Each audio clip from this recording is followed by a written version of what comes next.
Hello, কি অবস্থা? স্বাগতম ফুনাহনিক বংশে।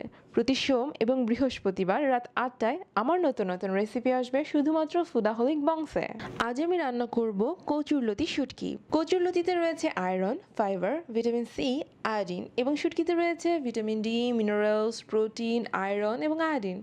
বুঝতেই পারছেন এটি কত উপকারী। তাই আমার মতে লতির জন্য বেস্ট কম্বিনেশন হলো শুটকি। চলুন তাহলে রেসিপিতে চলে যাই। লতি নিব 500 গ্রাম, 3টি পেঁয়াজ কুচি করে নিব, 5টি মরিচ ফালি করে নিব, 5টি পোয়া মাছের চ্যাপা শুটকি সুন্দর করে সব ময়লা পরিষ্কার করে নিব, হলুদের গুঁড়ো, ধনিয়া গুঁড়ো, লাল মরিচের গুঁড়ো 1 চা চামচ করে নিব, ফ্রেশ ধনেপাতা কুচি করে নিব, 3 টেবিল চামচ তেল নিব, লবণ নিব পরিমাণ মতো। প্রথমে প্যানে সব তেল দিয়ে পেঁয়াজ কুচিগুলো ঢেলে দিব। পেঁয়াজগুলো মিডিয়াম আঁচে নেড়ে চেড়ে গোল্ডেন রং আনতে হবে। রং গোল্ডেনই হতে হবে, পোড়ানোও যাবে না, আবার কাঁচা কাঁচাও রাখা যাবে না, তাহলে কিন্তু টেস্ট কমে যাবে। গোল্ডেন হয়ে এলে এতে 100 গ্রাম পানি দিয়ে দিব, একটু নেড়ে সবগুলো মশলা একসাথে দিয়ে দিব। আবার একটু নেড়ে শুটকি মাছগুলো দিয়ে দিব। এখন এভাবেই নাড়তে নাড়তে একসময় দেখব যে শুটকিগুলো গলে গিয়েছে। আপনারা একে লইটা শুটকি বা অন্য কোনো শুটকি দিয়েও রান্না করতে পারেন। লইটা শুটকির ক্ষেত্রে এখানে শুটকি মাছটা গলবে না।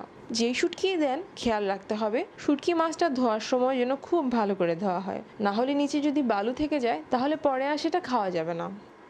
মশলা এবং শুটকি একসাথে কষানো হয়ে এলে তেলটা উপরে চলে আসবে, তখন কচুরলতিগুলো দিয়ে দিব।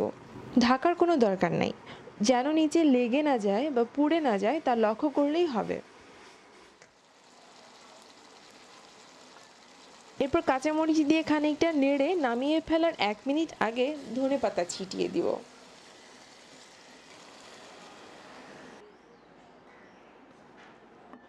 এই তো হয়ে গেল আমার কচুরলতি শুটকি ভুনা।